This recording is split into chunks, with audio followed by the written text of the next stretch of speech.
മാവേലിക്കര വെച്ച് നോക്കുകയാണെങ്കിൽ അരുണ് ജയിക്കും. പിന്നെ എന്തുകൊണ്ടാ? തർക്കം എന്തുവാ? കമ്മ്യൂണിസ്റ്റ് കാണിക്കുന്ന അരുൺകുമാറിനാണ്. എന്തുകൊണ്ടാണ്?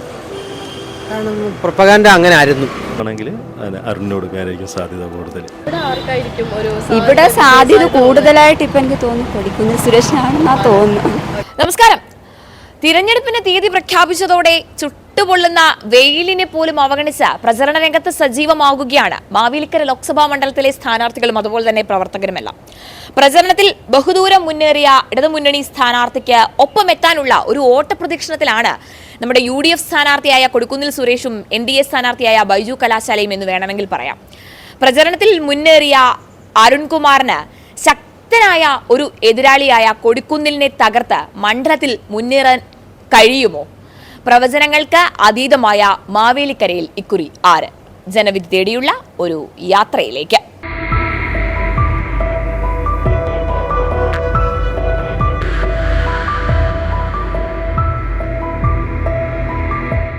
മാവേലിക്കര വെച്ച് നോക്കുകയാണെങ്കിൽ അരുണ് ജയിക്കും. പിന്നെ എന്തുകൊണ്ടാ? തർക്കം എന്തുവാ? ഒരു തർക്കമില്ല. ഇവിടെ നാലാം തവണയല്ലേ സുരേഷ്? അതുകൊണ്ടാ ഇവിടെ ചെയ്തില്ല. ഇപ്പൊ അരുൺകുമാർ MLA വന്നുകൊണ്ടാണ് ഇവിടെയൊക്കെ പുരോഗമനം ഉണ്ടായത്. MLA എന്നിട്ടും രാജേഷും ഇടതുപക്ഷത്തിൻ്റെ ആൾക്കാർ ഇന്നുണ്ടായി മാവേലിക്ക് ഇത്രയും പുരോഗമനം ഉണ്ടായത്. അല്ല UDFന്റെ ഒരു സർക്കാരും ഒന്നും ചെയ്തിട്ടില്ല ഇവിടെ മാവേലിക്കരയ്ക്ക് വേണ്ടി. 5 പ്രാവശ്യം മുരളി നിന്നാ 5 പ്രാവശ്യം ഇവിടെ എന്താണ് ചെയ്തോ? ഇപ്പം കണ്ടോ മാവേലിക്കര കണ്ടോ? ആലപ്പുഴ ജില്ല കണ്ടോ? അതാണ് LDF. കൊടിക്കുന്നിൽ സുരേഷ് ജയിക്കത്തില്ല ഈ പ്രാവശ്യം. ഒരു വികസനം ഉണ്ടാക്കിയിട്ട് എവിടാ വന്ന് പോവും എന്നുള്ളതേ ഉള്ളൂ. ആർക്കാണ് തോന്നുന്നത്? എനിക്കറിയില്ല ആർക്കാണെന്ന്. കമ്മ്യൂണിസ്റ്റ് കാണിക്കുന്ന കമ്മ്യൂണിസ്റ്റ് ആയിരിക്കും. അരുൺകുമാർ ജയിക്കുന്നതാണ് അല്ലേ? നമ്മുടെ ലോക്സഭാ തെരഞ്ഞെടുപ്പ് ആയി തുടങ്ങിയില്ലേ?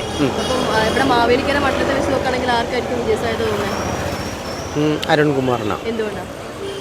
കാരണം പ്രൊപ്പഗാൻഡ അങ്ങനെ ആയിരുന്നു.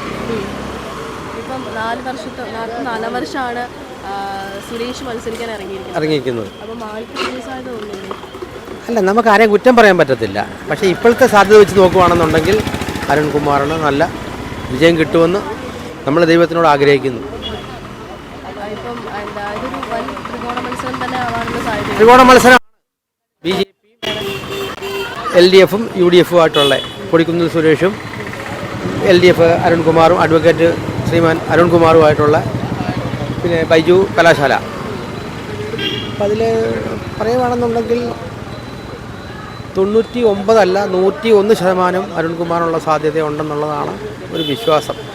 ഞാനൊരു BJP പ്രവർത്തകനാണ്, എന്നിട്ട് പോലും ഞാൻ പറയുന്നത് അങ്ങനെയാണ്. ഇപ്പോൾ പറയാൻ പറ്റില്ല. ഇപ്പോഴത്തെ ദേശീയ സാഹചര്യത്തിൽ അരുണിന് കൊടുക്കാനായിരിക്കും സാധ്യത കൂടുതൽ. ഇവിടെ കുറച്ചും കൂടെ ആർക്കായിരിക്കും? ഇപ്പോൾ ഇത്രയും തുടർച്ചയായിട്ടൊരു 10 വർഷമായിട്ട് കൊടുക്കുന്നതാണല്ലോ ജനിച്ചുകൊണ്ട് വരുന്നത്. അപ്പം വികസനപരമായിട്ട് എന്താ നമുക്കൊന്ന് അറിയുന്നില്ല. ചിലപ്പോൾ ഇനി പുതിയ ആൾക്കാർ ചിലപ്പോൾ മാറ്റി കുത്തിയിരിക്കാം, പഴയ ആൾക്കാരും ചിലപ്പോൾ മാറ്റി കുത്തിയിരിക്കാം, പറയാൻ പറ്റില്ല. തെരഞ്ഞെടുപ്പ് ആയി തുടങ്ങിയില്ലേ? അപ്പം ഈ മാവേലിക്കര മണ്ഡലത്തിൽ ആര് ജയിക്കുന്നതുകൊണ്ട്? മാവേലി എനിക്ക് എന്താ കൊടിക്കുന്നിൽ സുരേഷ്. സുരേഷ് നാലാം വട്ടല്ലേ മത്സരിക്കുന്നത്? ആന്നു. അപ്പം ആൾക്ക് തന്നെയാണ് സാധ്യത തോന്നുന്നത്. എനിക്ക് സാധ്യത മാറണം തോന്നുന്നുണ്ടോ ആളുകൾ മാറണം തോന്നുന്നുണ്ട്. തീർച്ചയായിട്ടും മാറി വേറൊരു ഭരണം വരണമെന്ന് ആഗ്രഹിക്കുന്നുണ്ട്. അതുകൊണ്ട് തന്നെ കാരണം ജോലി കിട്ടാൻ അർഹതയുള്ളവർക്ക് കിട്ടുന്നില്ല. ഒത്തിരി SC ST വിഭാഗത്തിൽപ്പെട്ടവർ നല്ലപോലെ ക്വാളിഫിക്കേഷനുള്ളവർ മാറി നിൽപ്പുണ്ട്. അപ്പോൾ അവർക്ക് കിട്ടണമെന്നുണ്ടെങ്കിൽ ഈ ഒരു ഭരണം മാറി വേറൊരു ഭരണം വരണം നല്ലപോലെ ആഗ്രഹിക്കുന്നുണ്ട്.